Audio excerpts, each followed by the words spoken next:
I'd like to acknowledge the traditional owners of the lands from which I'm coming from today, the Boonwurrung people of the Kulin Nation, and acknowledge elders past, present and emerging, and any Aboriginal people who are here today.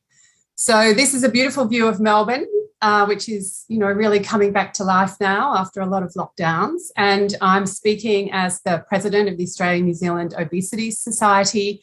And I wanted to let you know about the International Congress on Obesity, which is coming up from the 18th to the 22nd of October.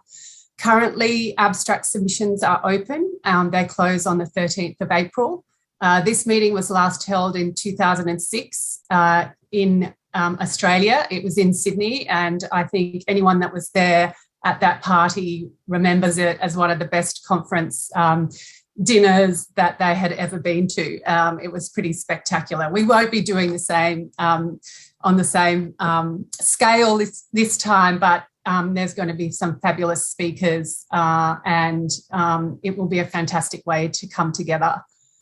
And it's being led by the World Obesity Federation. You heard Johanna speak before, ANZOS and the Asia Oceania Association for the Study of Obesity. And at the moment, next slide, please. We have slots open for symposia and workshops, and that is on the submissions page. The web link for the ICO Congress is on the bottom there. So please, if you have any ideas for workshops or symposia, please put those through, and they'll be assessed together with the abstracts. So hope to see you there. It's going to be a fantastic event. We've got amazing speakers. The symposia speakers as well are up on the website. So take a look and see what you think. Thanks for sharing that, Sarah. So next slide, please, Tiff. Now I'd just like to talk about what's on the table. Obviously now we have the National Obesity Strategy.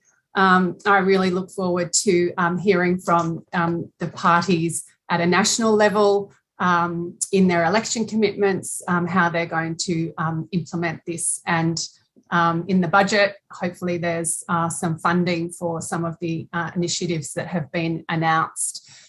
Tiff, through the Obesity Collective, and myself through the Australian New Zealand Obesity Society, have been speaking to the federal government about updating the treatment and management guidelines.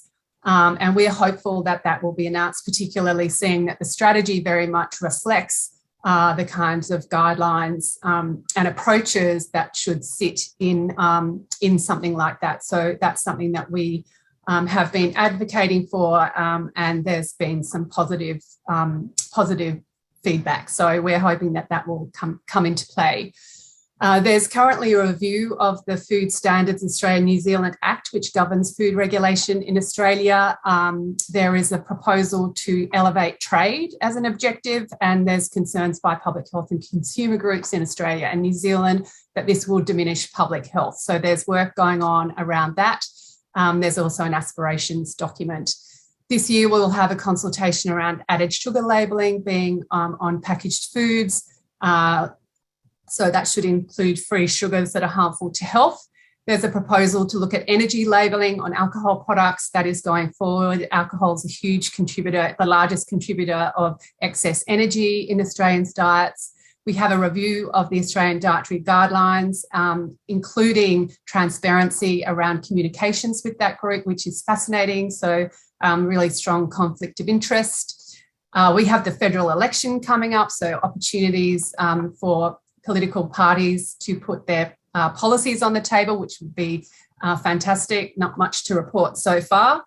And we have some two important strategies where we are waiting to see what the priorities will be for implementation: the National Preventative Health Strategy and the National Obesity Prevention Strategy.